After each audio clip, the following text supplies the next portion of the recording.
My name is Kevin, a 34-year-old male office worker. I work for a large corporation, but the tasks assigned to me are all very simple. The reason for this is that my boss, Mike, thinks I'm incompetent and never gives me any substantial work. So, I end up doing menial tasks like making coffee and photocopying, just like a handyman. I don't think anyone does these kinds of tasks anymore. If someone wants coffee, they go to the break room themselves, and if they need copies, they make them themselves. But Mike and the others treat me like a gopher, making me do all sorts of odd jobs. However, these tasks are so trivial that I finish them quickly and end up feeling bored. I always wished I could be assigned more challenging and fulfilling tasks. I pride myself on being diligent, but I'm not assertive, so I never stand up to Mike or the others. This has been the case since childhood. In school, from elementary to high school, I was constantly teased by a classmate named Nick. Nick called me a gloomy guy and always laughed at me. Indeed, if I had to choose between being cheerful or gloomy, I'd fall into the latter category. I didn't hang out with the others and spend my breaks reading books or writing stories, so I didn't have any friends. When Nick saw me drawing or writing, he would say things like this: "Yuck, you're drawing pictures even though you're a boy. You're really creepy. Hey, why would you say that? I don't think it's weird at all." Yes, it's weird. I mean, all other 5th grade boys like soccer or baseball, but you're the only one drawing in the classroom. Look, everyone. Kevin is drawing strange pictures. Stop it, please, give it back. Try to take it back if you're so upset. Here. Nick had been harassing me like this since elementary school. He was so unpleasant to be around, but unfortunately, we ended up in the same middle and high schools, which was the worst. In high school, our class decided to do a play for the cultural festival, and Nick, wanting to tease me, nominated me for the lead role. I hated standing out, so I was truly shocked. Kevin should play the lead role of Romeo. What? I think Kevin has great acting skills and will perform wonderfully.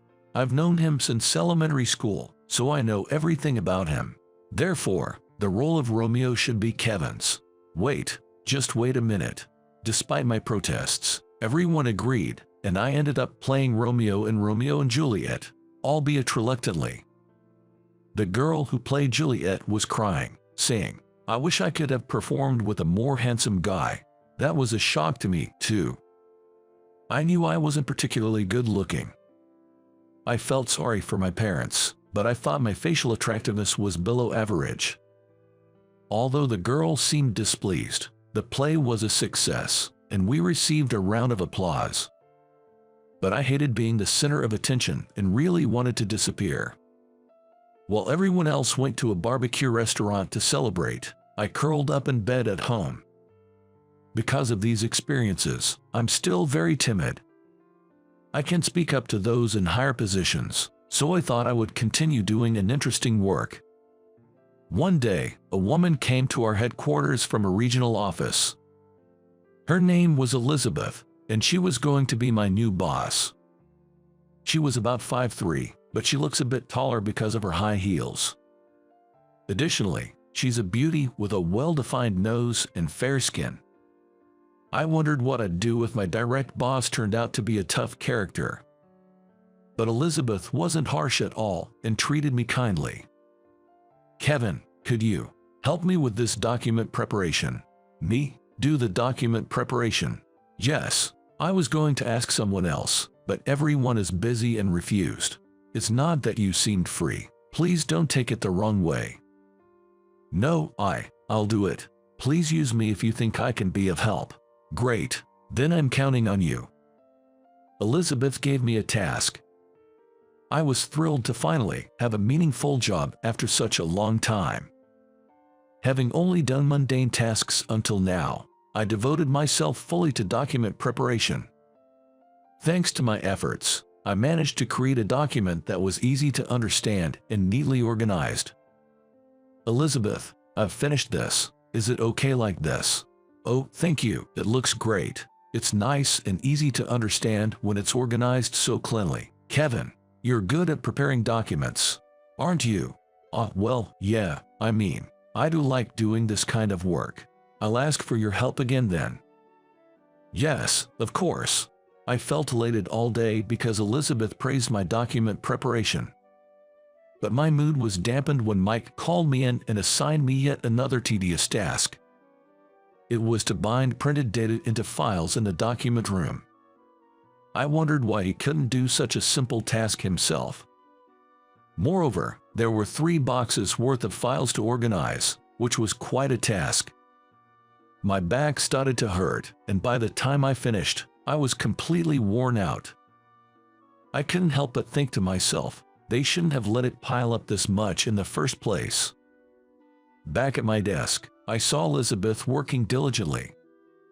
There was a pleasant scent coming from her. Perhaps it was the fragrance of her perfume. I realized I was quite taken with Elizabeth. Or more accurately, she had become quite a significant figure to me. Elizabeth, a graduate of a prestigious university in the city, and having studied abroad in the U.S., exuded an intellectual aura. No wonder many male colleagues were aiming for her. They probably wanted a smart and beautiful woman like her as their girlfriend. Elizabeth, though younger than me at 30, was already a section chief. Being intelligent, attractive, and stylish, she was a woman who couldn't be ignored by anyone. During breaks, male colleagues would flock to invite her to lunch.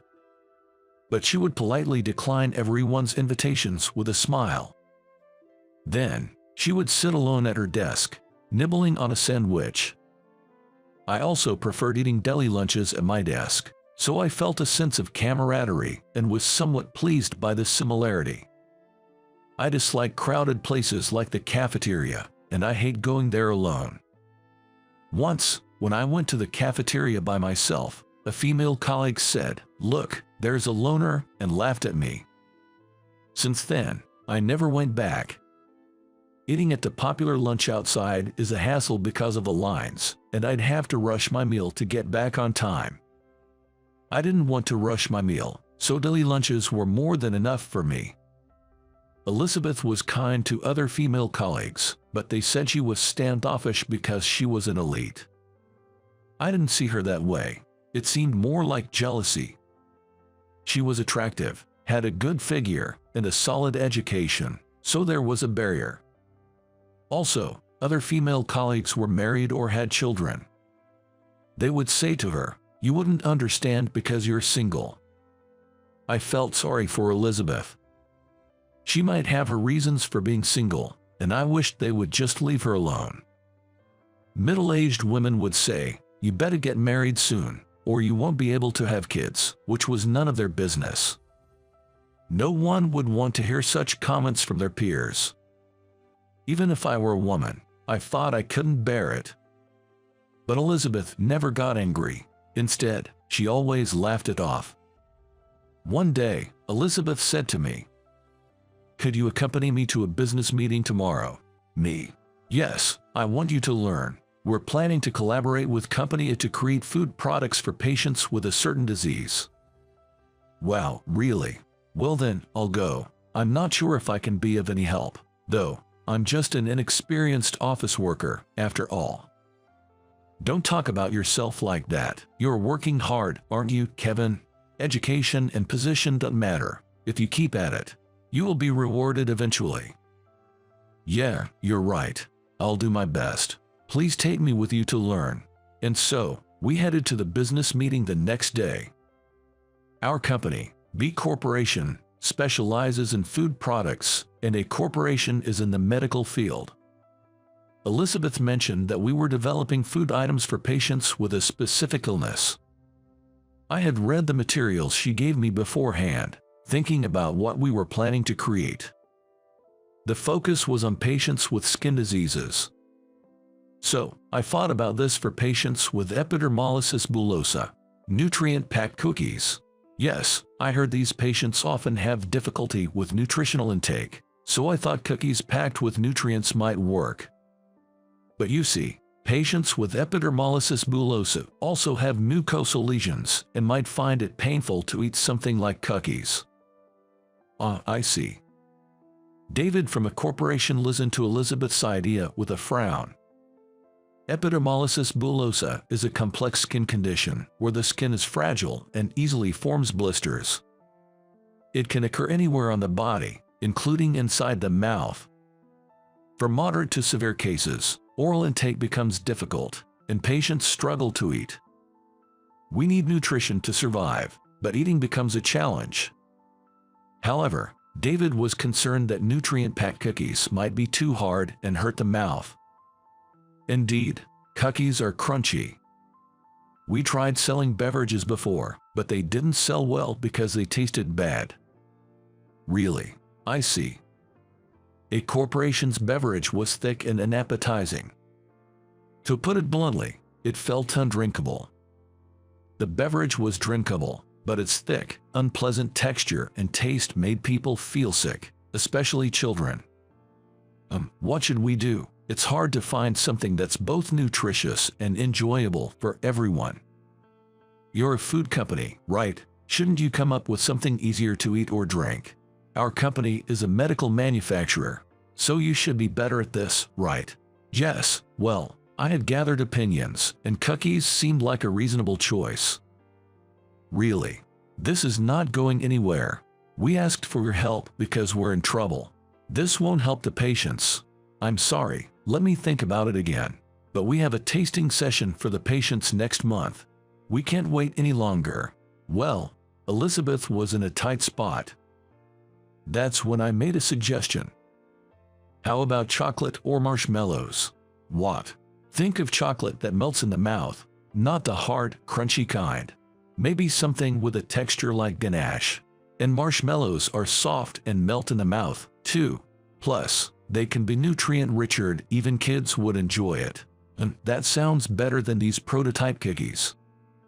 Yes, it's a good idea to market it as a snack that is easy to eat while still providing nutrition, rather than just as a dietary supplement. There are various types of this disease, and some types particularly affect the mouth and esophagus, causing blisters and erosions. So, we should highlight the melting texture. As for your company's beverage, it's a bit difficult to say, but it was quite thick and reminded me of barium. Exactly, I thought it resembled barium. It also reminded me of the nutritional drink my father had to consume when he was hospitalized with cancer. Unfortunately, the combination of ingredients made it taste bad.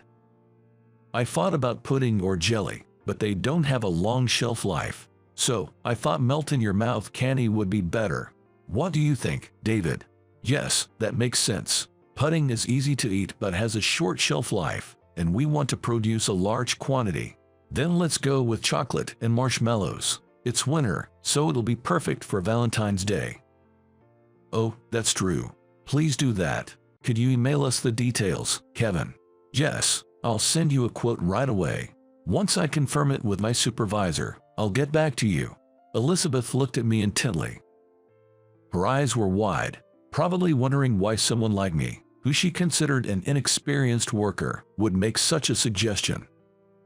On the way back to the office, I explained to her that there are 4 main types of epidermolysis bullosa and the various treatment methods. Elizabeth nodded, taking notes and asking me questions. Kevin, you're really talented, aren't you? You said you were just an incompetent employee, but I don't see you that way. Perhaps you are someone with incredible knowledge. Ahaha, no way, that's not true at all. Come on. You must be a real elite, right? You probably attended a more prestigious university than I did and have lots of qualifications, right? Kevin, who are you really? Please, tell me honestly. Elizabeth's eyes were serious. Realizing it was futile to hide it any longer, I decided to reveal my background. I'm a college graduate. At least, that's true. Really? I thought so, but may I ask which university? I thought she was just asking out of curiosity. ABC Medical University. What? I graduated from the medical school. Actually, I have both a medical license and a lawyer's qualification. Wait, you're from the medical school, so you were a doctor? No, I passed the national medical examination but didn't become a doctor. And a lawyer too. Did you go to law school, Kevin? It's impossible to have such a background. No, that's the truth. Actually, I obtained my lawyer's qualification through the preliminary examination route. The preliminary examination route, I heard it's more challenging than passing the exam after graduating from law school. Kevin, why did you say you were just an incompetent employee? You're an incredible person with hidden academic credentials and background. Ahaha, well, I was only good at studying. I was always teased by classmates for that. I also wrote novels and drew pictures, but was told it was creepy. You're an incredible genius, like a modern-day Da Vinci. Amazing, Kevin. Thank you for helping me earlier. I was panicking and didn't know how to respond to David. Thank you so much. No, I'm not that great. I had hidden my educational background at the company. But I didn't lie about it during my job application, as that would be misrepresentation. I had correctly listed my university on my resume.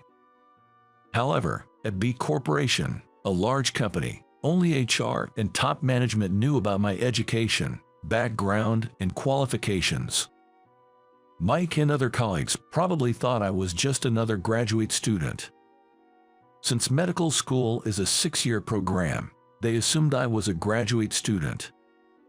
Mike always yelled at me, saying, "You spent years in school and you are still useless." That's when I decided to play the part of an incompetent graduate. Rumor-loving people were spreading that I had attended a graduate school at some university. But I decided to act as if I had never attended any graduate school and was a hopeless person. There was a reason I pretended to be incapable. I became distrustful of people because of the harassment I faced from my classmate Nick. The only thing I loved was studying. So, I entered medical school, studied hard, and aspired to become a doctor. However, during my 6th year, a traumatic event occurred during my practical training. A little girl with a rare skin disease, who was under my care, passed away. She had a skin condition and succumbed to an infection. People with skin diseases are prone to infections, so care is crucial. But even with careful attention, fragile skin easily becomes infected. I wished such diseases didn't exist in this world. At the same time, I realized that doctors can't save everyone. My parents had paid for my education, so I took the national exam but decided not to become a doctor.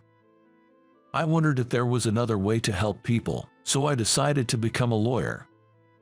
Of course, I had no time or financial support to attend law school. So, I chose to take the legal bar preliminary examination.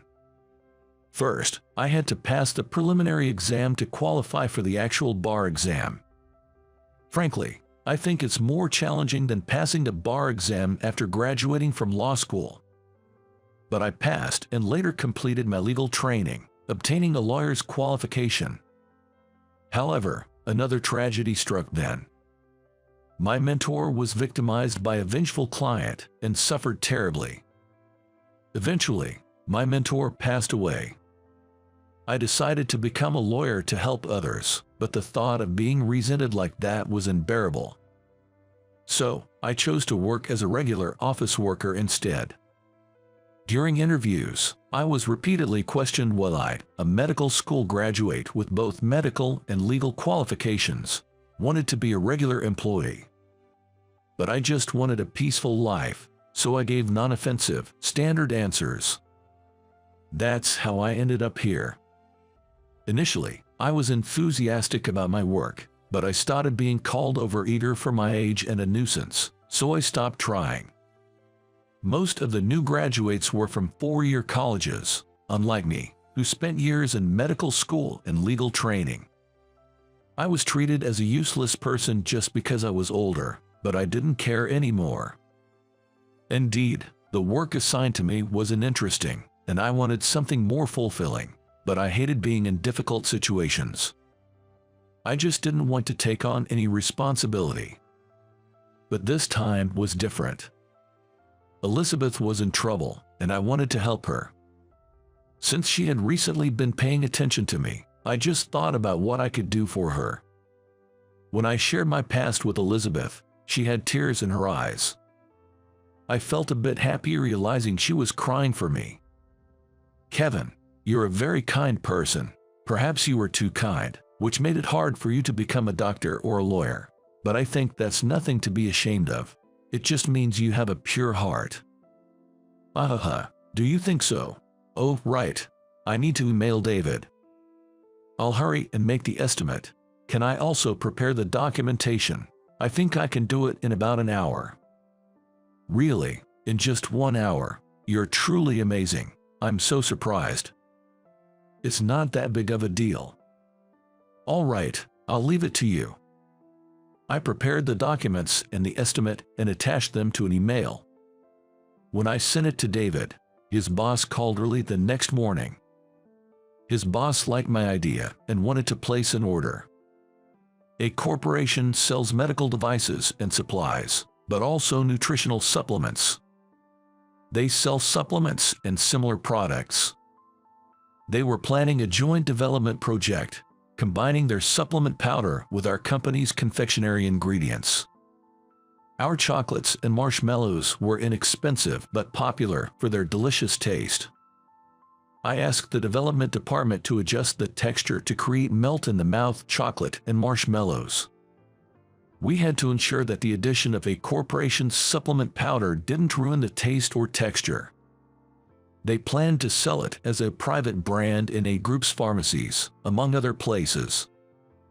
I hoped not only people with skin diseases but also those who wanted to easily consume nutrients-rich sweets would find these products appealing. Once we received the order from a corporation, we worked at a rapid pace to develop the product. We created smooth-textured chocolates and marshmallows that melted softly in the mouth. When David tried them, he was full of praise. This is incredible. I didn't expect such smoothness from chocolate. It's not as soft as ganache but melts the moment it's in the mouth. Yes, we made it so it wouldn't melt easily in your hand, yet melts delightfully in your mouth. Let me try the marshmallow. Wow, it melts too. It's like meringue dissolving. Jess, we worked on making it fluffy and melting. What do you think? It's great. It doesn't taste like a typical nutritional supplement, and I think people with illnesses, even kids, will happily eat it. It's bound to be popular. That's great to hear. Thank you. Can you take a large order for next month? Jess, we'll do our best. We did it, thanks to you, Kevin. It's not just me. It was passable because of the development team, and your suggestions were very helpful, Elizabeth. No, my suggestions weren't that significant. No, they were very helpful. Since the successful launch of our new chocolate and marshmallow products, we have been extremely busy. Orders started pouring in, and we received inquiries from many clients besides pharmacies. With so many orders, we definitely need to increase our production capacity. Yes, but we also need to find more suppliers for our materials, and we need to expand our production lines. I wonder if there's a suitable location. We all started looking for a factory. Ultimately, it was thanks to a corporation's assistance that we found a large one. They had greatly benefited from our partnership, so they introduced us to a factory they knew as a gesture of gratitude. Once production began in the factory, we were able to achieve significant sales. Our products were well received not only by patients but also by the general public, who purchased them in large numbers. Of course, a corporation's tasting event was a huge success, and we were thanked for it. I had never been thanked like this before, so it made me very happy. We did it. This quarter's profits are likely to soar, thanks to you, Kevin. I really appreciate it. Yes, it's all thanks to everyone's efforts, and thank you too, Elizabeth. No, I didn't do anything worth being thanked for. Jess, you did a lot. How about we go out for drinks to celebrate? Both a corporation and our president Aaron are delighted with the event's success. With me. Is that a problem? No, no, I'll come. I'd never been out for drinks alone with a woman, so my heart was pounding. Elizabeth took me to a stylish bar, and I entered, feeling nervous. It was a bit dark, like a grown-up's hideaway. I'd never been to such a fancy place and wondered how to handle the bill. Elizabeth seemed to be a strong drinker, ordering several rounds.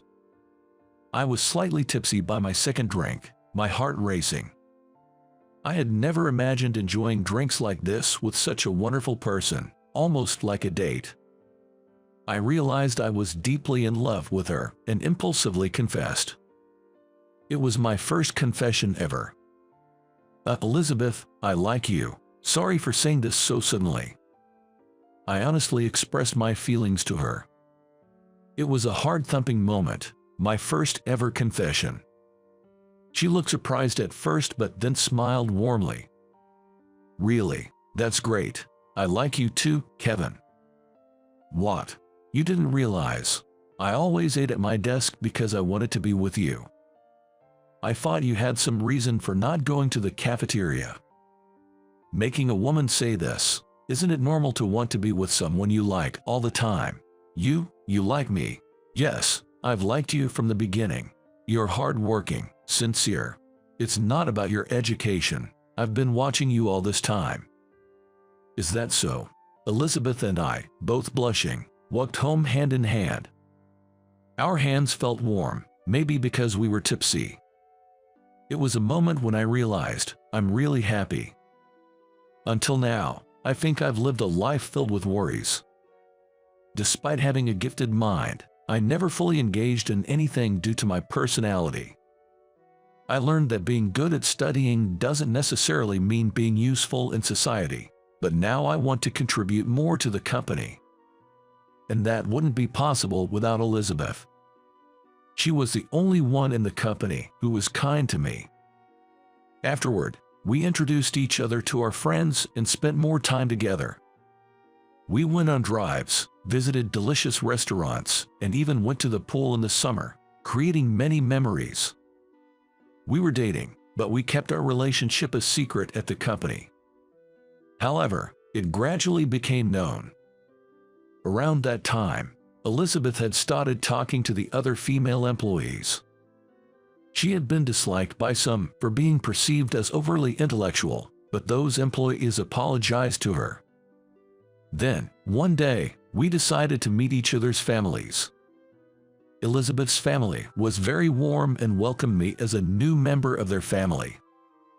My family also welcomed Elizabeth with open arms. With the blessings of both our families, our bond grew even stronger. Eventually, we decided to get married. I was extremely nervous when proposing, but seeing Elizabeth's joy made me realize that spending a week choosing the engagement ring was worth it. On the wedding day, seeing Elizabeth in her dress, I was struck by her beauty.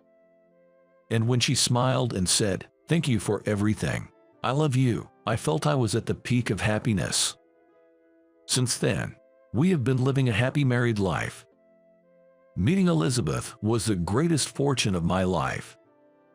Without her, I wouldn't be the person I am today. We vowed to support and encourage each other and face life's challenges together. Our days are filled with happiness. From now on, I will do everything in my power for my wife. I realized I had ended up in a place that was completely out of place for me. I truly felt that way deep down. I wanted to leave, but I had to consider my cousin Emily's feelings. Realizing it wouldn't be right to leave, I quietly drank my drink. Surrounded by idols, female celebrities, elite businessmen from international corporations, and aspiring doctors. Their professions were high caliber, and their looks were impressively attractive. I just wished this mixer would end soon. That was all that was on my mind. I'm Michael. I'm a 28-year-old ordinary guy. Well, my job might be a bit unusual. I'm a writer, a profession somewhat familiar, yet unfamiliar, in everyday life. but I'm not one of those best-selling authors whose books instantly become bestsellers or get adapted into dramas or movies. Of course, I aspire to have many people read my works. It would truly make me happy if my stories caught someone's eye and moved their heart. I debuted as a writer 4 years ago. My second novel, fortunately, won a Newcomer's Prize in a famous literary award. It got a lot of media attention and sold incredibly well. Thankfully, that novel was adapted into a drama. With decent viewership ratings, I hope to join the ranks of successful authors with my third novel. However, the third book only created a bit of buzz and didn't sell well. The hastily written fourth book didn't do any better. I was slowly becoming a one-hit wonder as a writer. I thought about giving up writing altogether, but I just couldn't. I yearned for someone to read the stories I created. This desire was something I couldn't suppress. Yet, the reality is that I need to work to survive. So, I was living modestly, working as a traffic controller, a job I had also done as a part-time gig during high school and college. I would return home from my traffic control shifts, eat meals from the convenience store, and write my novels. That was my daily routine. One day, after finishing my shift as a traffic controller, I was on my way home. My cell phone, which had been silent for a while, rang, and I was slightly surprised to see the caller ID, but I answered the call. "Hey, Michael, long time no see. How are you, still alive?" The voice on the other end of the phone was as cheerful as ever. The caller was Emily, a 23-year-old pop idol.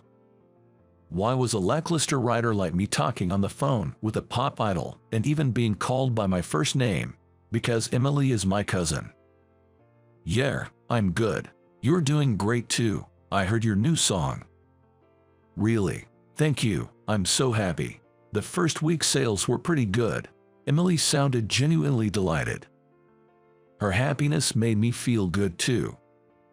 Emily had always been cute and often talked about wanting to be a pop idol. She made her dream come true, and I admire and am proud of her for that. "That's great, Emily. You're really putting in the effort. But why did you call? It's been a while, hasn't it? Is something wrong?" When I asked, Emily suddenly spoke in a serious tone. "Michael, do you have time right now? Even if you don't, come. I need you at the station in 30 minutes. Please, I'll be in trouble if you don't come," she said quickly, and before I could ask anything, the call was abruptly ended. Emily has always been like this, a whirlwind of action, often letting others on. Yet, I couldn't dislike her for it. I envied her drive, something I lacked. Sighing, I decided to head to the station she mentioned. Traveling by subway, I arrived at the station Emily had specified about 20 minutes after the call. Relieved that I made it in time, I was suddenly tapped on the shoulder from behind. "You made it, Michael. Way to go. I'm so relieved." Turning around, I was greeted by Emily's beaming smile. Being a pop idol, she wore a cap and had her mask pulled down, smiling brightly. "Hey, put your mask on. You never know who might see you." Seeing me panic, Emily burst into laughter. "It's dark, nobody can see faces. You worry too much, Michael, but thanks for coming." "So, what's going on? Did something happen?" When I asked, Emily cheerfully explained why she had summoned me. "Oh, well, it's an invitation to a mixer or a party." "What? Are you serious?" I blurted out in surprise, unfamiliar with such terms, and Emily scolded me. "Seriously, you're too loud. Keep it down. What if someone recognizes us?" Emily chided me. "Sorry, but look at what I'm wearing. Can I even enter a fancy place dressed like this?" I voiced my biggest concern. "I'm currently wearing a tank top." After finishing my job directing traffic, I showered back at the office, so I'm pretty sure I don't smell bad, and the tank top is brand new. Additionally, I've been saving money by not getting haircuts, so now I have a buzz cut. My footwear, sandals, are definitely not the type of attire suitable for a fancy restaurant. Unfazed by my worries, Emily flashed an okay sign with her fingers, smiling. The place isn't that formal. Look at me, I'm just wearing a t-shirt and jeans. Wait, just hold on. Comparing a current pop idol to a struggling 28-year-old part-timer like me isn't fair. I thought it would be best to leave the place, but Emily, anticipating this, firmly grabbed my arm, preventing me from going. I really should go back, I insisted. But you'll definitely regret it if you do. It's better if you stay, Emily replied with determination. As we were debating whether to stay or leave, Emily was approached by someone. Emily, sorry I'm late. As we both turned around at the sound of the voice, a man stood there, exuding confidence. His suit appeared expensive, impeccably tailored without a single wrinkle, and his leather shoes were polished to a shine. Brad, good to see you. I wasn't waiting long. Emily's voice changed, becoming higher-pitched. Emily's quick transformation made me realize how scary women can be. And who is this gentleman? He's an acquaintance of mine, she replied quickly. Naturally, the fact that Emily and I are cousins is a secret. There are unscrupulous media outlets that dig out childhood stories of celebrities like Emily, fabricating tales and creating false narratives. Relatives of celebrities are often easy targets. So nice to meet you. Have we met before? I apologized, genuinely not remembering him. While I was trying to figure out what to say, the man, Brad, seemed to be recalling something, then suddenly exclaimed, "Could it be, Michael? Is that you, Michael?" Yes, that's me, but sorry, When the guy correctly guessed my name, I was definitely flustered. Not remembering him seemed way too rude on my part. It's me, Brad. We were in college together, remember? Different faculties, but you were in the literature department, right? It all came back to me. Brad had indeed been my classmate in college. We'd occasionally spoken after I'd shared a textbook with him in class. Oh, now that you mention it, sorry, I didn't recognize you right away. Brad laughed at my words. No problem, even I'm amazed at my own memory, but seriously, what's with that outfit? You look like a broke guy. His laughter drew curious looks from passers-by. Well, he was right about my outfit being uncool. Watching Brad laugh nonstop, I remembered he was always like this in college. Brad was a smart guy but had a habit of looking down on others. Smart and good-looking. He also had a great sense of style, so he was probably popular with others. However, I remember seeing him alone sometimes, so maybe he wasn't well-liked even back then. I was called here suddenly, so I wasn't sure about the dress code. I glanced at Emily. Everything's fine, really. You don't look bad or smell bad, and it's okay to be casual in this place. Encouragingly, Emily led the way into the restaurant she had presumably booked. Hey, wait up, Emily. I'm coming too. Brad, seemingly smitten with Emily, eagerly followed her. Sighing, I also entered the restaurant. Gradually, more people joined, and the private room filled up, ending with 3 men and 2 women.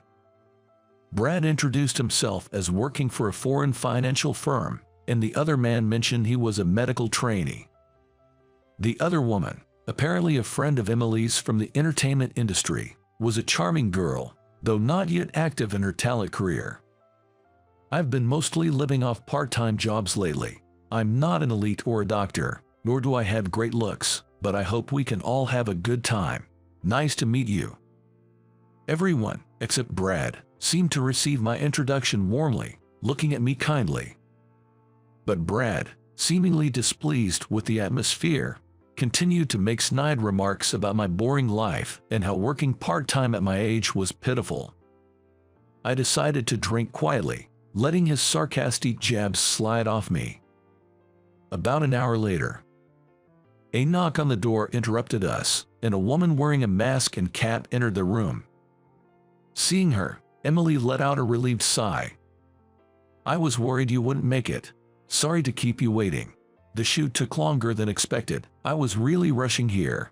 I was surprised when she took off her mask and cap, because there stood Sarah, a new actress who was currently the talk of the town. Sarah had won a grand prize on a famous audition show and entered the entertainment world, sweeping numerous newcomer awards for her acting talent. She was becoming the undisputed queen of commercials, appearing on TV almost daily. While I was certainly surprised and a bit starstruck, having Emily as a pop idol cousin helped me regain my composure quickly. But there was one person who couldn't calm down. "Well, Sarah, I'm so glad I came today. Sit here, next to me."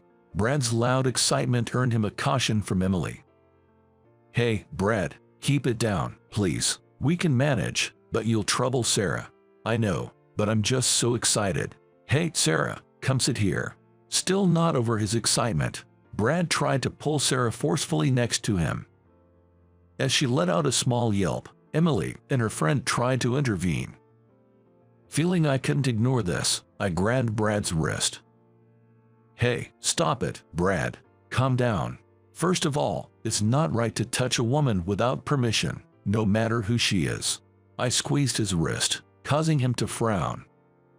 I'm pretty slender for a guy, so people often think I'm not very strong. But in traffic control, I have to set up various items, which means carrying and moving heavy loads. It's more physically demanding than it appears, so I've naturally developed some muscle strength.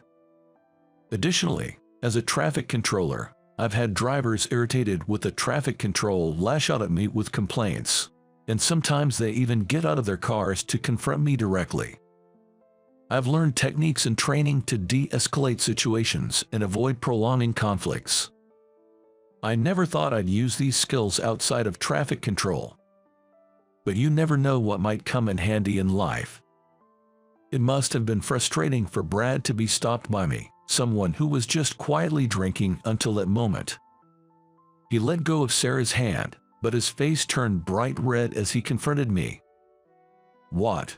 Who do you think you are? Trying to act cool. Just a traffic control part-timer. Do you know how much I make at a foreign financial firm? It's probably more than you make in years." I internally groaned at the hassle. Using such trivial matters to assert dominance seemed so petty. Just as I was thinking of taking Brad outside, Sarah spoke up. "I don't even know your name yet, but I really dislike people like you. How can you say such things to someone? There's something truly intimidating about a beautiful woman's stern face." I witnessed it firsthand. Faced with Sarah's intensity, Brad stumbled over his words in a flustered attempt at an explanation. "Yay, but listen, I worked hard, studied, and got a job at a good company. And this guy here, he studied literature or something in college, which I don't even know if it's useful, paying high tuition for that." Brad continued his heated rant.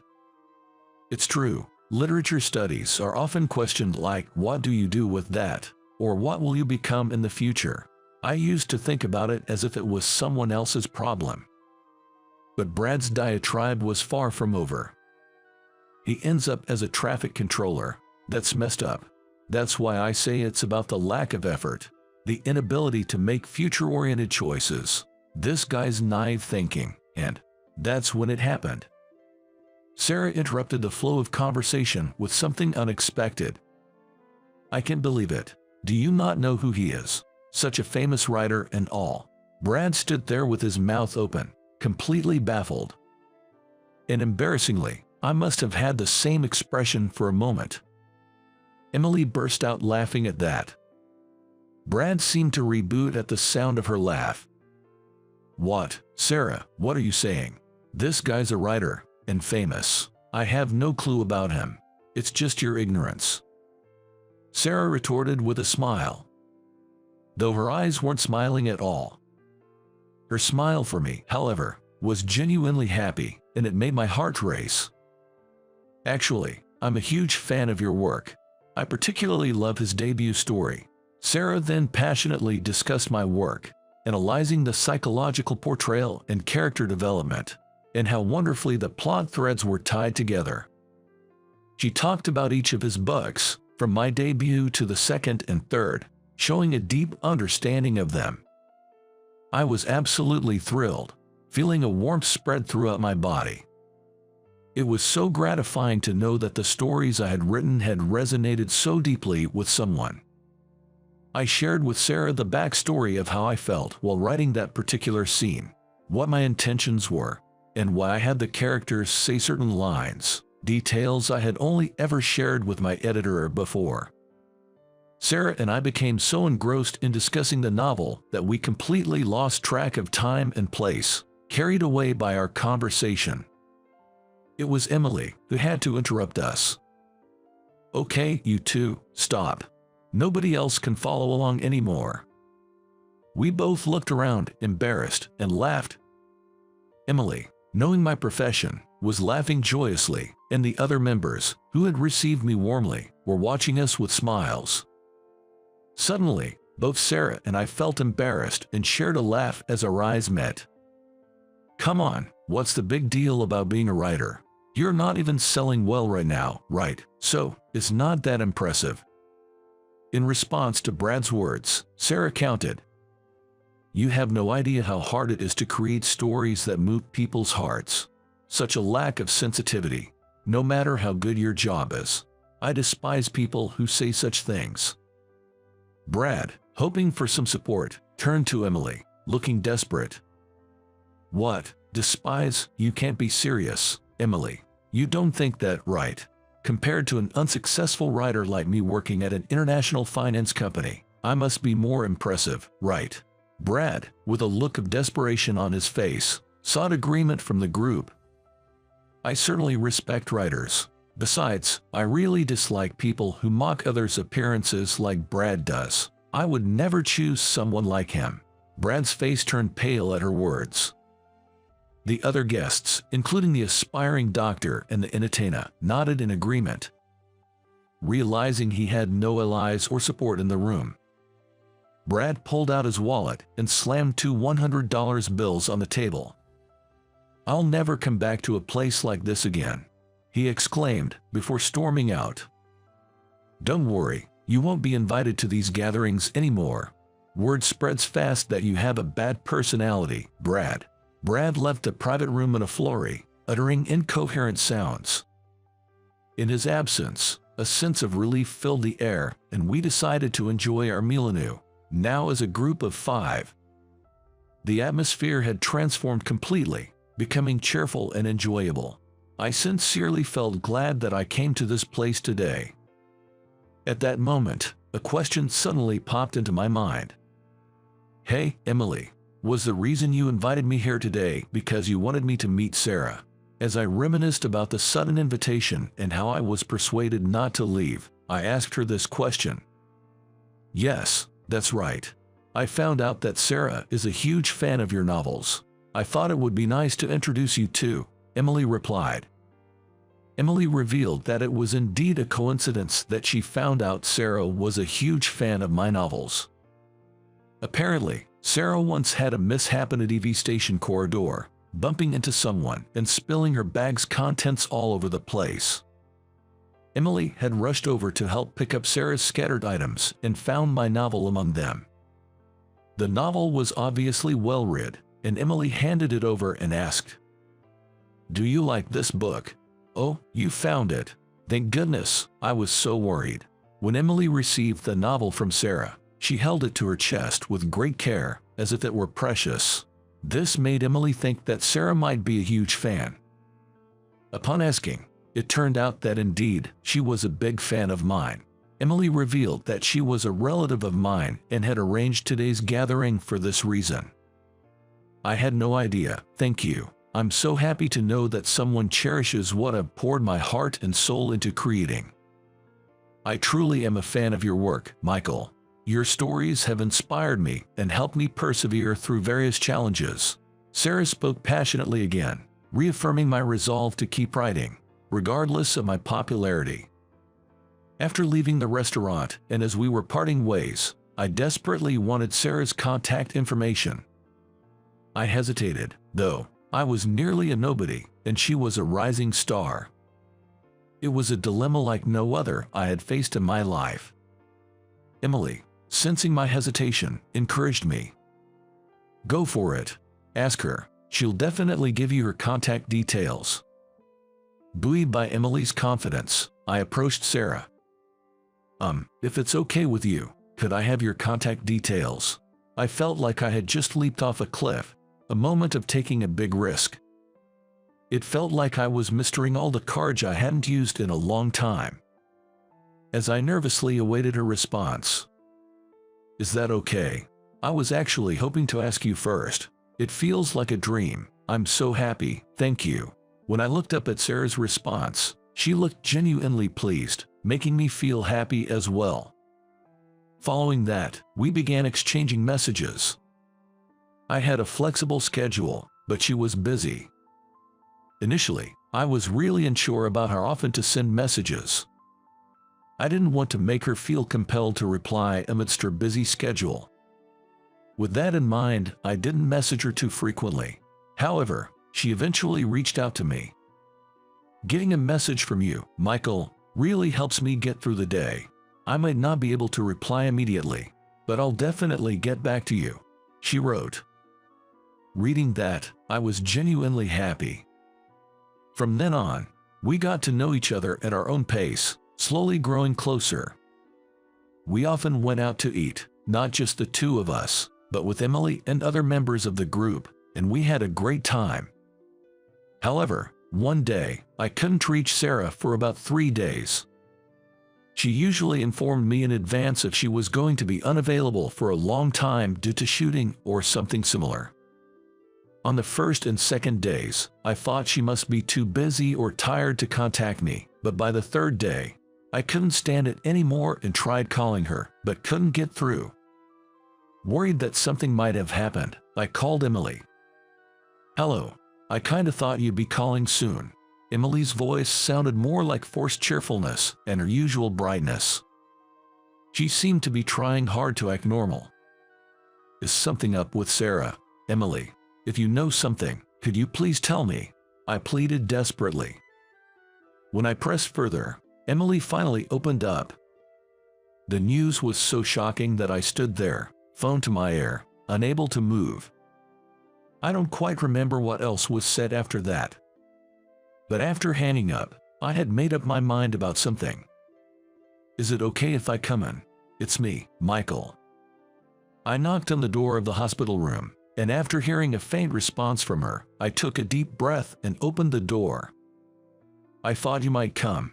I got an apology email from Emily.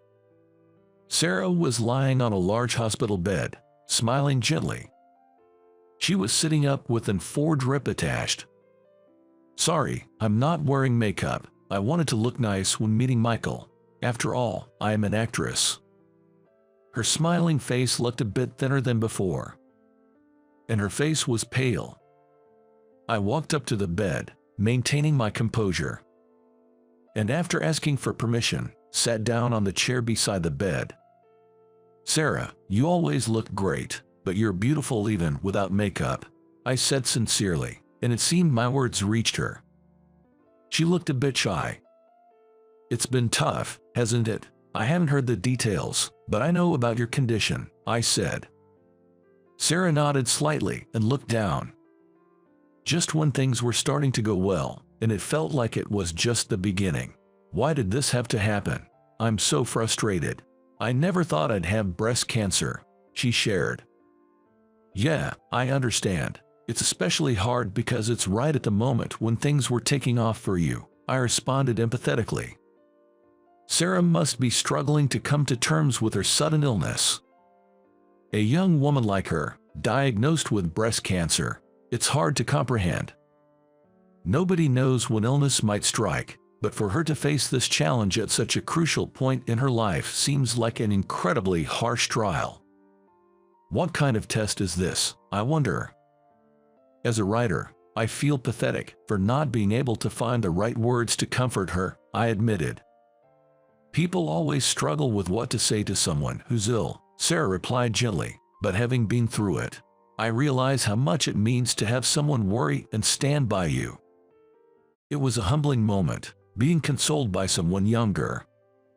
She hesitated before continuing. I know it depends on how I'm feeling, but... Saying that, Sarah paused mid-sentence. It seemed like she was struggling to find the right words, as if she was hesitant. What's up? If there's anything I can do, just tell me. I offered earnestly. I want to support her. Would you mind visiting me like this when you have time? She asked. Hearing Sarah's wish, in a way, I felt relieved. Because, after all, it was what I had hoped for too. Of course, I was planning to do that from the start. You beat me to saying it. After sharing a brief laugh, I pulled an envelope out of my bag. Sarah, this is for you. Could you open it? Can I? She opened the envelope honestly and took out its contents. Seeing what was inside, she looked surprised. This is the new novel I'm working on. It's about romance and adulthood, with all its complexities and heartaches. This story follows a protagonist who, despite many trials, finds a wonderful love. As I briefly described it, a flush of excitement colored her pale face. Your new work sounds so interesting, but can I really read this? Yes, of course, I want you to read it. I'll keep writing it bit by bit and bring it to you. I hope it can be a source of motivation during your treatment, I suggested. My words brought tears to her eyes, and soon she was crying. I hastily offered Sarah a handkerchief as she cried. She accepted it but continued crying for a while. I'm sorry for suddenly crying. I was just so happy, and it felt like everything I've been holding in just released, she explained. It's okay to cry, Sarah. It's important to express all your emotions, whether it's sadness, anger, or pain. I want to be someone you can comfortably share those feelings with, I reassured her. Sarah's expression became a mix of tears and laughter as she nodded several times. Then, she tenderly caressed the manuscript of the novel. Can I start reading what you've written so far? Of course, go ahead. As I watched Sarah begin to read, I found myself deep in thought. I hoped, even against the odds, that she might realize it. I had modeled the protagonist of my novel after myself, and the heroine after her. It's a story about an unsuccessful writer who falls in love with a successful actress, a seemingly unattainable dream. I'm well aware that the likelihood of this romance becoming reality is slim. Nonetheless, I want the couple in my book to have a happy ending. Sarah once said she loved happy endings. Even if this love couldn't come true in reality, that's all right. My happy ending would be seeing Sarah overcome her illness and regain her health. For that, I'd spare no effort. Since then, I've been slowly completing the novel and delivering it to Sarah. When she was too ill to meet, I'd give the novel to the nurses, asking them to pass it to her when she felt better. And then, a year and a half passed. Thank you all for gathering here today. I was invited to the premiere screening of a movie that day. In front of me, under the spotlight, giving a speech, was the lead actress, Emily. Over the past year or so, Emily has transitioned from her idol activities to a career in acting. Despite challenges, her natural talent shone through. I'm truly happy to present this work to everyone today. This piece is very special to me, as it's a story about the lives of people dear to me. Emily said in her speech, radiating beauty that transcended any familial bias. Her presence there reminded me of someone I used to have feelings for. Although she no longer stands in the spotlight, she too was very beautiful. Emily's address was nearing its end. Reality can be harsh, and not everything ends happily ever after. Yet, we should continue to believe in hope. Remember and cherish your loved ones every day. Emily concluded, bowing her head. The audience erupted into a thunderous applause. I joined with all my might. Subsequently, the movie received high praise. The number of theaters showing it increased, and it was slated for a long run. Thus, my work, our story, became beloved by many. My life underwent some changes too. No longer needing to work as a traffic controller, I received non-stop requests for new novels. I moved to a more convenient apartment and now enjoy a more peaceful life. How are you feeling? Any nausea? I asked Sarah, who was lying down in the hospital, visibly tired. I'm okay, no nausea, just a bit worn out. I'll wake up after some rest, she replied. Take your time to rest. I'll take care of dinner and everything, I assured her. There it is, Michael's overprotectiveness. Sarah chuckled heartily. Seeing her laugh like that, I realized just how much happiness she brings to my life. I've told her many times, but I always wonder how much she truly understands my feelings. Being overprotective is okay, isn't it? Sarah means everything to me. I watched her as she sat up in bed, and I couldn't help but remember the tough times she went through during her illness. Sarah really fought hard. She overcame her illness, and I'm so proud of her. On the day of her discharge, I confessed my feelings to her, asking her to be with me, with the intention of marriage. I love you, Sarah. I want to support you during tough times and share joy in the happy moments. Would you consider being with me? With marriage in mind, I proposed, turning bright red.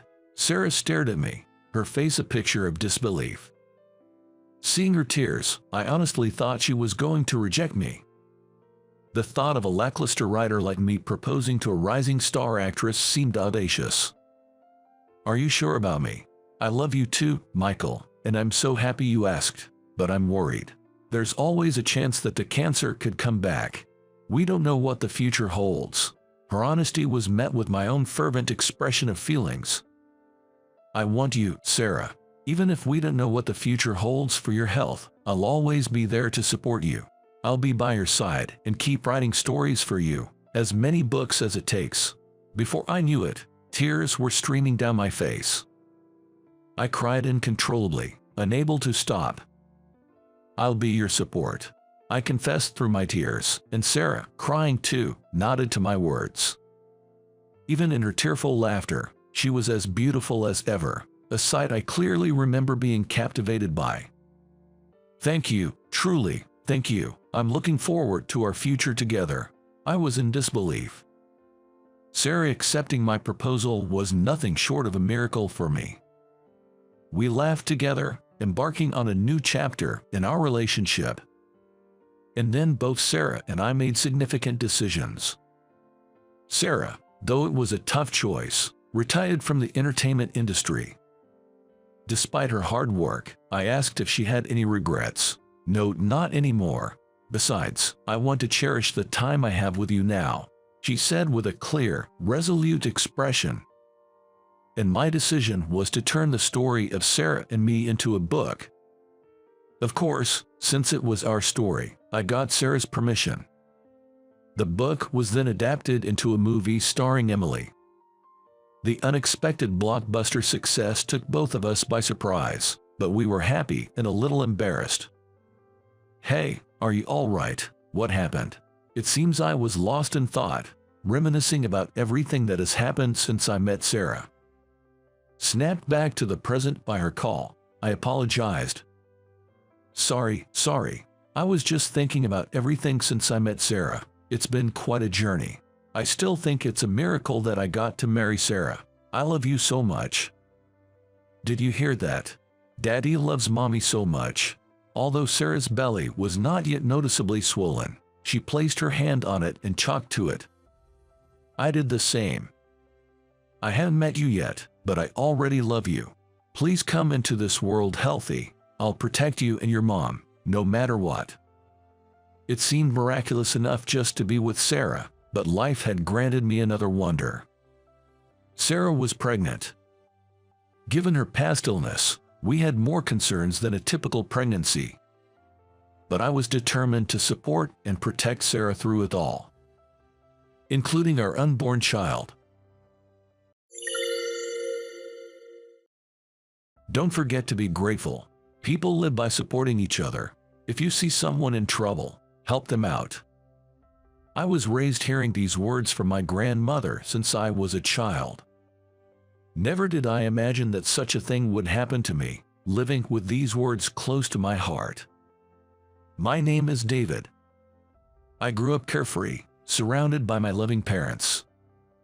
It was a life of happiness without any want. However, during elementary school, both of my parents fell one after the other and passed away. Although I was still young, I understood what death meant. The thought of never being able to see my parents again made me so sad that I remember crying incessantly. My grandparents were the ones who took me in during that time. From now on, Grandpa and Grandma will create lots of fun memories for you, David. My grandmother said kindly, comforting me. Having retired, they were living a relaxed life, but started working again after I came to live with them. They managed to find new jobs for acquaintances, but the salary wasn't much, so we lived in poverty. Nevertheless, they never forgot to be thankful for their jobs and worked cheerfully, expressing gratitude. Grandpa and Grandma always remembered to be thankful to those around them. Even though our circumstances weren't the best, they never complained. "Why can you be so kind?" I was curious and asked them once. To which my grandmother replied, "People live by supporting each other. We're able to live today thanks to others. That's why we must never forget to be grateful to those around us." Even as a child, her words resonated with me. I thought my grandparents were wonderful people, and I wanted to be like them. I grew up never forgetting those words and eventually entered middle school. To save money for a uniform, I wore one that my cousin had used. It was worn out but still wearable. Wearing it to the entrance ceremony, I noticed some students giggling and saying, "He's the only one with a rag uniform." Feeling anxious about what might happen, my fears soon became a reality. The next day, as I went to school, those who had been laughing came up to me. "Hey, why are you wearing such a uniform?"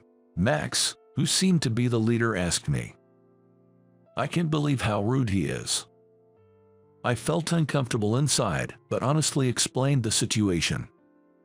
Then Max and the other bullies started laughing at me mockingly. "No parents and no money, huh? That's so pathetic. I can't believe you can come to school like that. I'd be too embarrassed and would probably skip school." I was astonished by their cruel words. I thought about retorting, but then reconsidered, thinking there was no need to bother with such people, and simply ignored them. However, it seemed my attitude didn't sit well with them. From that point on, I became a constant target of their bullying. They hid my things and hit me under the guise of playing wrestling, and the bullying was quite severe. The teacher turned a blind eye, and I didn't want to worry my grandparents, so I didn't tell them. I thought it would subside eventually, but the bullying continued relentlessly. There was another student in my class who was also a target of bullying. Her name was Emily. Actually, Emily and I lived nearby and have been good friends since elementary school. We were childhood friends. She was also from a poor family, but that made it easier for us to relate to each other without any reservations. Even when friends asked to come over to my house, I always made excuses not to invite them because I was embarrassed about our poverty. Emily understood my feelings well and promised she would never say anything hurtful about it. That's why Emily was special to me, and I only invited her to my house to play together. It seemed like Emily trusted me too, as she occasionally invited me over to her house. It wasn't just playing. We also talked about our dreams for the future. I loved machines, so back then, I dreamt of building robots when I grew up. When I shared this with her, she lit up and said, "That's amazing. I'd love to see a robot you build." I was really happy to have my dream genuinely supported. Even in middle school, Emily and I continued to play together. Gradually, I began to develop romantic feelings for her. However, when Max and his group found out that Emily's family was also poor, they started to harass her. They tried to touch her forcibly and broke her things, doing whatever they pleased. On the other hand, I couldn't just stand by and watch my important friend being bullied. One day, when I saw Max and his gang holding Emily in a headlock, I remembered my grandmother's words, "Help those who are in trouble." I bravely stepped in between them. "Hey, she's a girl. Stop it." Even though I was angry, Max and his group just sneered. "What's with you, man? Do you like Emily or something? You two poor people are perfect for each other," Max taunted. I finally lost my temper. "Shut up. Enough is enough. If you bully Emily again, I won't let it slide." My outburst made the bullies falter a bit, and after throwing some parting insults, they ran off. Emily thanked me repeatedly. "Thank you. I was so scared. Thank you for helping me." "It's okay. We're friends, after all. Helping out is natural," I replied. Hearing this, Emily looked worried. "But are you sure it's okay? I'm worried they might bully you even more now." I was a bit scared of retaliation, but I smiled to reassure her. "Don't worry about it. Those guys are nothing." "Really?" Emily still looked uneasy, but I tried to calm her down, saying not to worry. Unfortunately, our fears came true. From the next day, Max and his gang stopped bullying Emily. Instead, their harassment towards me escalated. They mixed dirt in my school lunch and physically assaulted me, which was quite severe. Emily felt guilty and once cried, apologizing, "I'm sorry you're being bullied because of me." I never thought for a moment that it was Emily's fault. Rather, I felt pathetic for letting my dear friend go through such hard times. The bullying didn't stop for the entire first year of middle school. If Emily hadn't been there to support me, I might have ended up skipping school. Fortunately, in our second year, we were in different classes from Max and his group, so the bullying subsided considerably. Both Emily and I were deeply relieved. Time passed, and as we became third-year students, it was time to decide on our future paths. I had decided to get a job. It was due to financial reasons at home. I had a secret dream of building robots, and I wanted to pursue further education for that, but I didn't want to burden my grandparents anymore. Academically, I could have gone on to higher education, and both my teacher and grandparents encouraged it. The salary is different between a middle school and high school graduate. Besides, we want David to study as much as he likes. Grandma said this to me, but I knew they were struggling quite a bit. I wanted to join the workforce as soon as possible to ease their burden. Claiming I'm not that fond of studying, I overcame their objections and pursued the path of employment. Being a middle school graduate limited my options, and I eventually got a job at a cleaning company. The job was far from home, so I had to live on my own. At that time, I decided to put away my dream.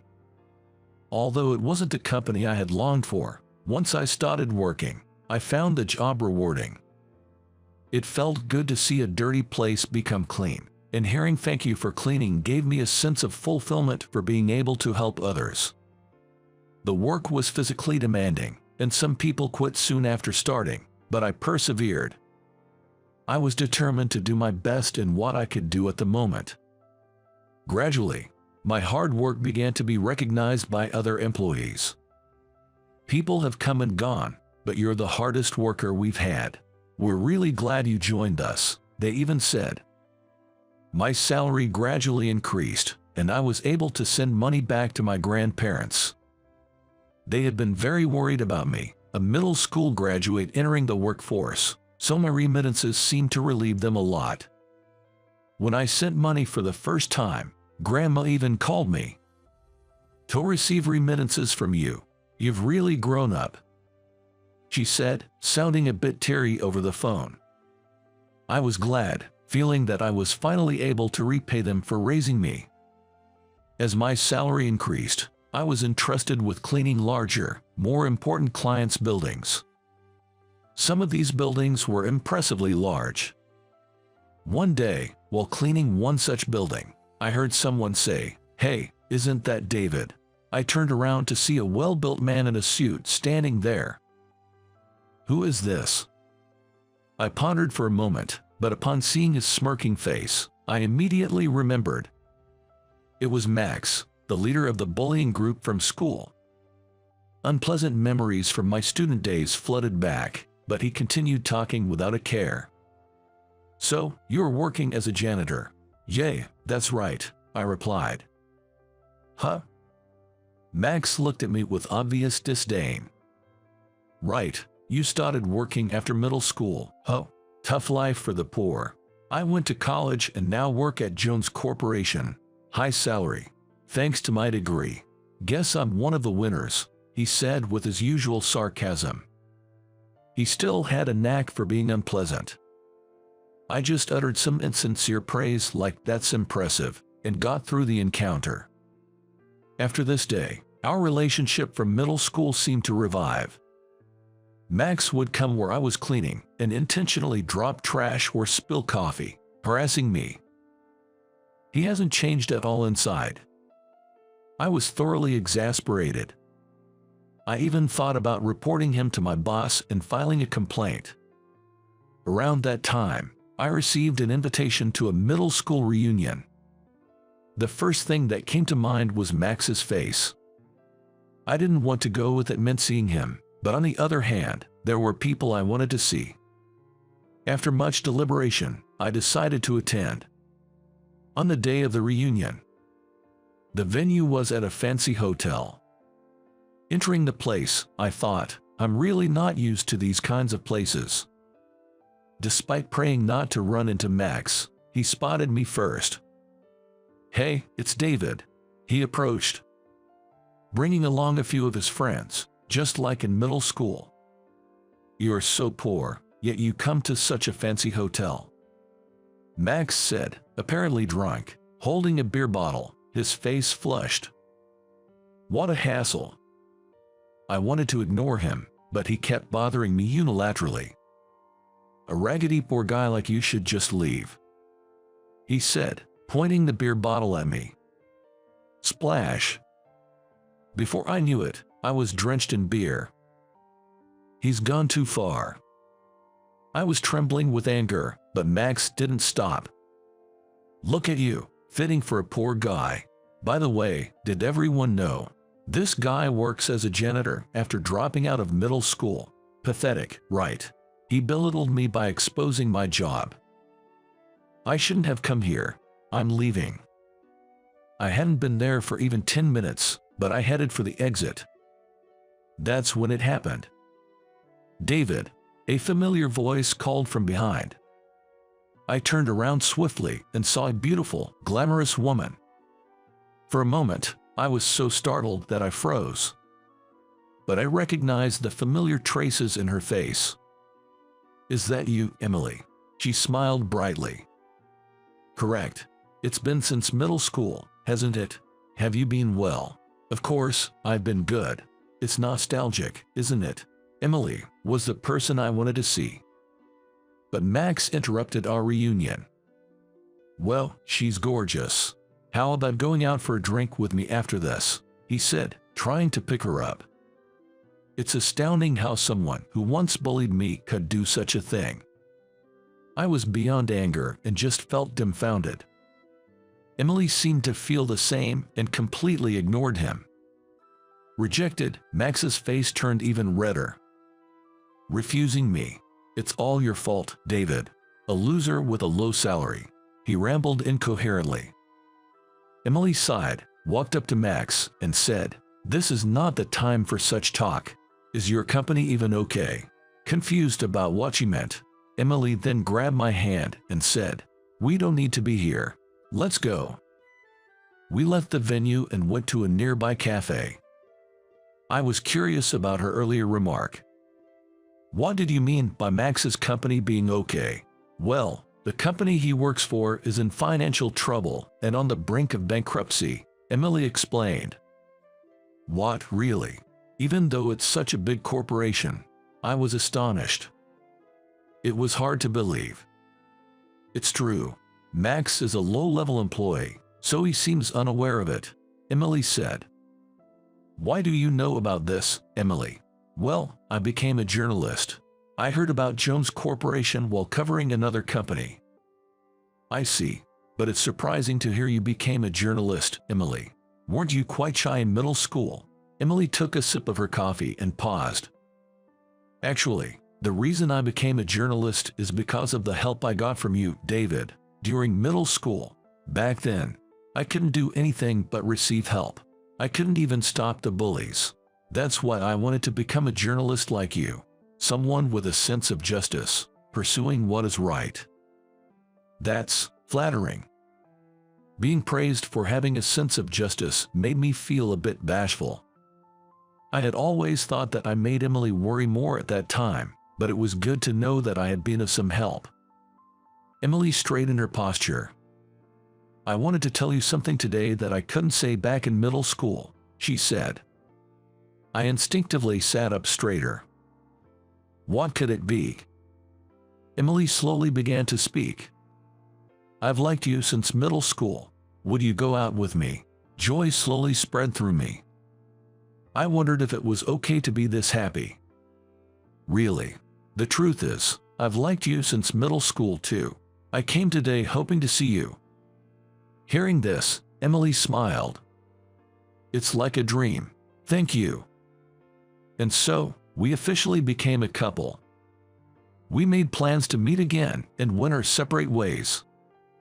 I felt it was good I came despite the initial unpleasantness. A few days later, I went to clean a building housing Jones Corporation. The employees were bustling about, likely due to the company's bankruptcy, as reported in the news. Emily's information was accurate. Max had lost his job too and was struggling to find new employment. Apparently, he was often absent from work and frequently caused trouble with clients. His bad reputation had spread to various companies. Moreover, he had accumulated substantial debts due to gambling and drinking. Frankly, I thought it was self-inflicted. Finally, the bad guy got his comeuppance, a satisfying turn of events. There was a significant change at my workplace too. I was assigned to the new business development department. The department I was assigned to was indeed experimenting with various new ventures, mainly focusing on the development of cleaning robots. To my surprise, I was included in the development team. In fact, I had maintained my interest in robots since starting my job, studying them as a hobby. When I mentioned this to my boss, he arranged a meeting for me with the head of the development department.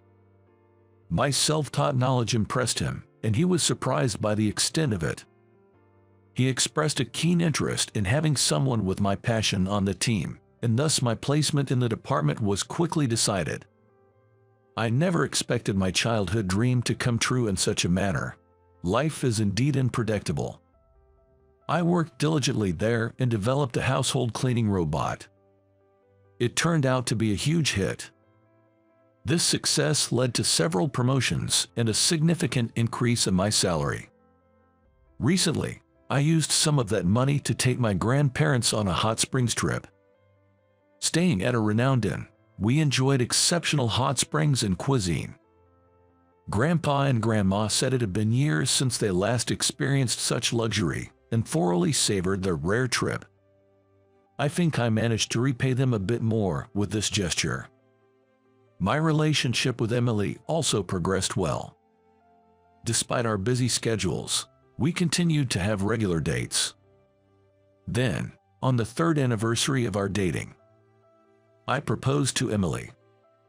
She joyfully accepted the ring I offered. Emily's parents also approved of our marriage. I had been worried that they might reject me because I only graduated from middle school, but they were not the kind of people to worry about such things. David is someone we've known since he was in elementary school.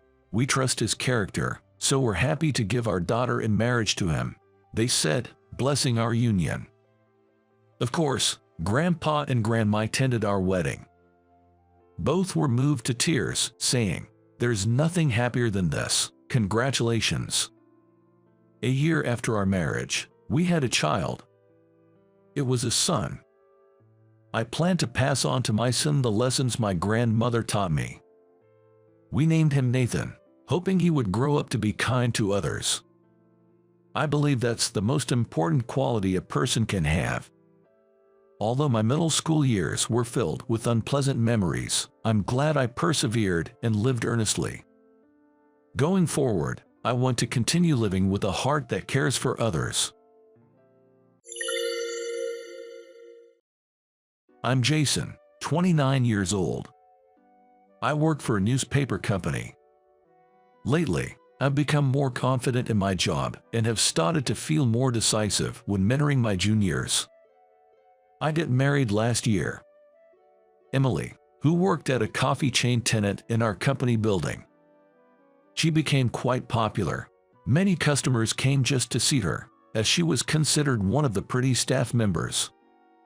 I was over the moon when she secretly gave me her contact information inside the store. It was unbelievable. We had casual chats during her shifts, but I never expected Emily to be interested in me. Everything progressed smoothly from there. Of course, due to work, frequent dates weren't possible, but we kept in close contact, and I made sure to visit the shop whenever Emily was working. On our days off, I spent as much time as possible with her. After dating for a year, I proposed, and we did our best to fulfill Emily's wishes for the wedding. A garden wedding amidst a profusion of blooming roses. A wedding dress with a rose motif. Emily, holding a bouquet of white and yellow roses, looked truly beautiful. Even after marriage, work keeps me busy. It's regrettable that I don't get as much time with Emily as I had hoped, but when I return to our new condo, she always has dinner ready. She sits across from me at the dinner table, sipping coffee with a smile, and shares stories about her day. It feels like a waste that she quit her job to focus on supporting me, but when she cutely says, "I don't want us to live like ships passing in the night," I can help but feel it's not so bad. The only shadow in my otherwise smooth-sailing life is my boss, Michael. Michael has been my supervisor since he transferred to our department 5 years ago, and our relationship wasn't bad at first. We had a decent trust as boss and subordinate. But at some point, he started kicking garbage cans and chairs near my desk as if by accident and responded to my greetings with a jerk of his chin and no words. Sometimes, he even fails to notify me about important matters. "Michael, what's going on lately? Did you do something? Or maybe you were a fan of Emily?" My colleague Chris jokes in an attempt to lighten the mood. So far, it hasn't impacted my work significantly. Emily says she doesn't even remember Michael. Maybe it's jealousy over a subordinate having a beautiful wife. I thought it would pass and decided to leave it be for a while. 2 years into our marriage, I was investigating a backdoor admission scandal at a university. The president was allegedly accepting money for admission favors. I almost had solid evidence and cooperation from an insider, just a step away from completing the article. Then, one day, I was called into the president's office. There were President Thompson, Michael, and Luke, my informant. "Luke, why are you here?" "I'm here because you said you wouldn't disclose my identity. The president called me in today. You were the only one I was in contact with. What about my future now? It's all messed up," Luke yelled angrily. I hadn't shared his personal information with anyone in the company. Despite my strict information management, how did this leak? "Jason, given the situation, we must assume the president is aware of our investigation. They will have prepared counter-arguments for any evidence we present. We'll continue the investigation, but you need to step back for now. We'll contact you later. Stay at home in the meantime. We will also compensate Luke." Stunned by President Thompson's words, I realized that there was nothing I could do at the moment. As I was leaving the president's office, I raised my head to see Michael's face. unsuccessfully trying to hide his delight behind a solemn expression, with a slight smile tugging at the corner of his mouth. In that moment, I had an intuition that Michael was involved in this. I hadn't shared anything about Luke with him, my boss or not. But I had no proof. When I got home, Emily greeted me with a smile. It was hard to share the company troubles, but I couldn't keep it from her. "Emily, there's been trouble at work, and it looks like I might be held responsible. I'll have to stay at home for a while." What happens after that? I couldn't tell what Emily's expression was as she looked down. "I'm not sure yet, but I think I'll be losing my current position."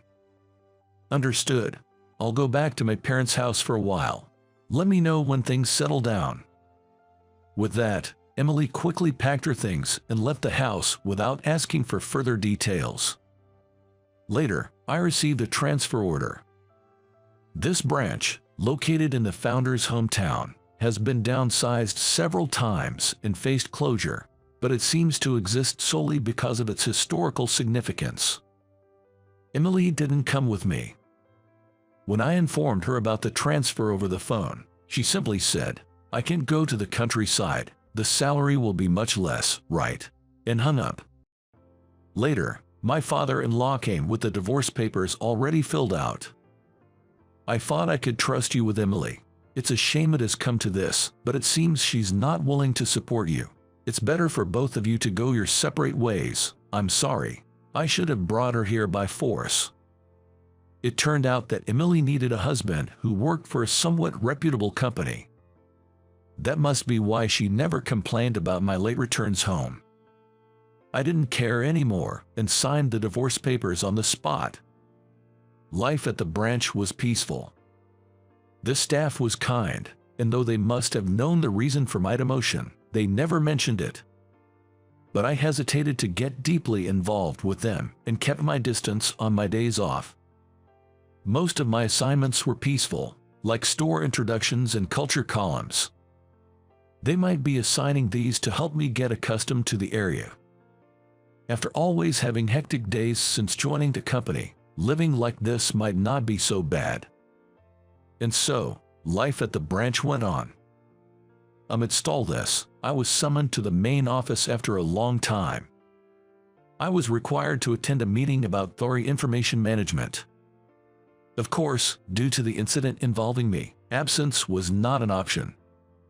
Early one morning, as I was walking to the station, I saw someone crouched down in the station square. Rushing over, I found an elderly woman with white hair, panting and in distress. "Are you okay?" I asked. "I'll be fine," she replied weakly, trying to stand up, but she suddenly collapsed. I supported her, but she seemed to have lost consciousness. Laying her down, I called for an ambulance. "Is this an accident or a medical emergency?" The operator's voice helped me regain some composure. "A medical emergency. An elderly woman has collapsed in front of the station. The ambulance is on its way. Please tell me about the patient's condition. Is she breathing?" When I told the operator that her breathing had stopped, they said, "Please secure the airway and start CPR with chest compressions." Do you know how to do it? I have attended a training course before. Following the operator's instructions, I started compressing her chest.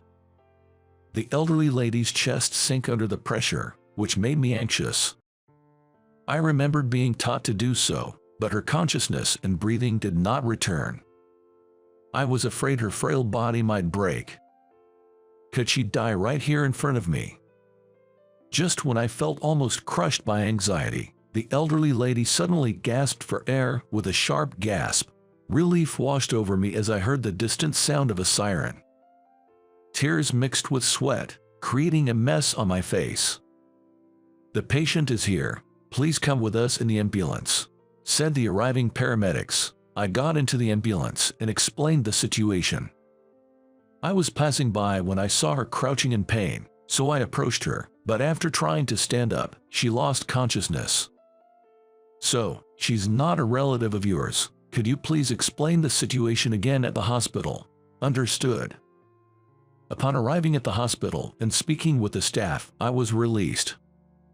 However, I didn't feel like moving right away. I bought a hot coffee from a vending machine and sat down on the hard hospital sofa. I wondered if the elderly lady was all right. It was too late to make it to the meeting on time, so I needed to call and inform them. But I couldn't just not attend. From here, I could take a taxi to the nearest station. I didn't want to go, but I had no choice. Excuse me, thank you so much for helping her. A young woman, accompanied by hospital staff, approached me. You're the one who brought in our patient, right? She's recovered. This is her granddaughter, and she wants to thank you. Thank you for finding my grandmother. She was saved because you found her and acted quickly. I really appreciate it, she said. She appeared to have rushed over, wearing no makeup and glasses. She flicked her hair and thanked me. It's all right, I'm glad she's okay. Now, I must be going. Wait, were you heading to catch a train? Were you going into town? Let me drive you there, please. I tried to decline, insisting she should stay with her grandmother, but she insisted and drove me to the nearest station. In the car, I excused myself to call the head office and inform them of my delay. Though it was unavoidable, I felt heavy-hearted. She asked for my contact details, but I didn't want any further involvement, so I left using the train's timing as an excuse. The meeting went terribly. Although I had informed them that I was late due to a life-saving emergency, the nature of the meeting made it uncomfortable. I could feel the cold stares and the sarcasm in the speaker's words. I tried to investigate how the information had leaked after that incident, but found no leads. I thought I had been very careful with my notebook and digital tools to prevent any leaks. Where could the leak have come from? I had no idea. I searched for spy tools or hidden cameras but found nothing. Hearing familiar instructions on information management, I returned home feeling drained. A week later, something unexpected happened. A call came to the newspaper office. It was from Eleanor, the elderly woman I had saved that day, asking me to visit her home to express her gratitude. I should be the one visiting you, but my granddaughter won't let me go out. You saved my life, and I really want to thank you. It's difficult to refuse a request from an elderly lady. Moreover, somehow, she knew both my workplace and my name. Refusing and risking her coming to the office would be awkward in front of my colleagues. I agreed to visit her on my next day off. The address she gave led me to a tasteful house. The well-maintained garden seemed to reflect the character of its inhabitants. As I rang the doorbell, I heard quick footsteps and the door opened. "Welcome, Jason. We've been expecting you." Rachel, the granddaughter I met at the hospital, greeted me with a bright smile. Unlike that day, she had her long hair beautifully styled and was wearing a sky blue dress. Presumably wearing contact lenses today, she wasn't wearing her glasses. "Please come in. My grandmother has been eagerly waiting for you in the living room," she assured me where the grandmother sat comfortably on a chair in the living room. "Oh my, you're Jason. Thank you for coming.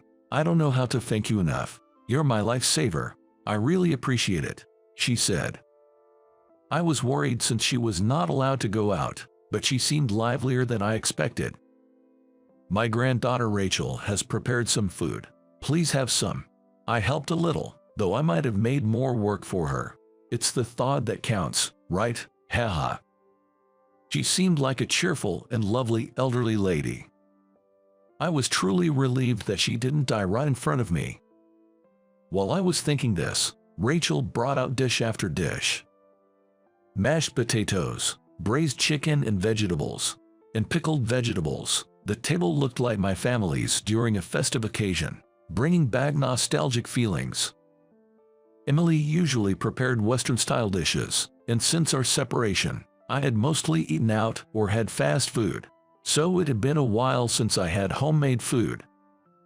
"Do you like wine, Jason?"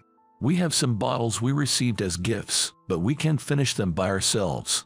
It would be a waste to let them lose their flavor just sitting around. Would you like some? I was going to decline, but the brand she offered piqued my interest.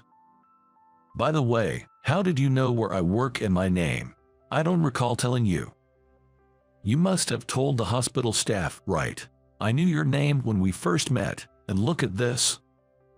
With a flourish, Rachel pulled out my business card from her pocket. It was in the car. Maybe you dropped it when you called. My family would have scolded me if I couldn't find out how to contact you. Lucky you dropped it. She laughed mischievously, just like her grandmother. It seemed she had prepared to show me the card. Eleanor was on her way to New York to meet her husband, who was there for work. Disliking the hustle and bustle, she usually lived here, but she would visit him on a whim.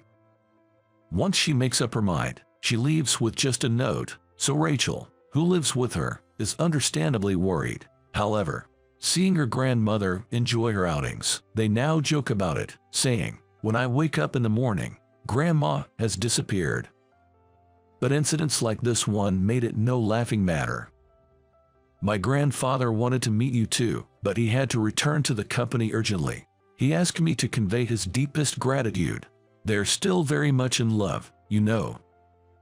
The food and wine were delicious, and I indulged. Eleanor and Rachel were great conversationalists, and before I knew it, I had shared everything. My demotion due to the leak, my swift abandonment by my wife whom I thought loved me, and the realization that she probably never loved me. Eleanor looked at me and said, "Why don't we bring those two to justice together?" Together, I wondered, what did she mean? Eleanor as an avenger, it was an odd thought. It seemed impossible. As I was puzzled, Rachel laughed mischievously. By the way, I forgot to introduce myself properly in my rush. I'm Rachel Thompson. Oh, but my grandmother must have mentioned my name when she invited you here, Jason. Does the name Thompson ring a bell in this area? Suddenly it clicked. Thompson, the founding family's name, and this was the founding location. So that meant I am, in a manner of speaking, the chairman's wife. I'm the president's daughter. They looked at each other and laughed.